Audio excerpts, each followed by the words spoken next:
சங்கத்தில் பாடாத கவிதை அங்கத்தில் யார் தந்தது?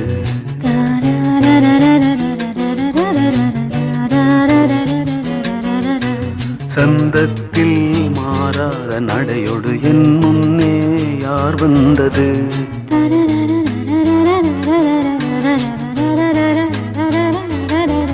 தமிழ்ச் சங்கத்தில் பாடாத கவிதை அங்கத்தில் யார் தந்தது?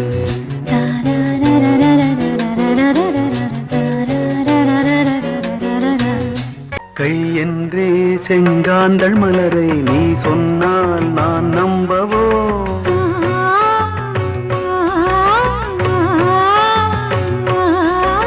கால் என்றே செவ்வாழை இணைகளை நீ சொன்னால் நான் நம்பிவிடவோ? மை கொஞ்சம்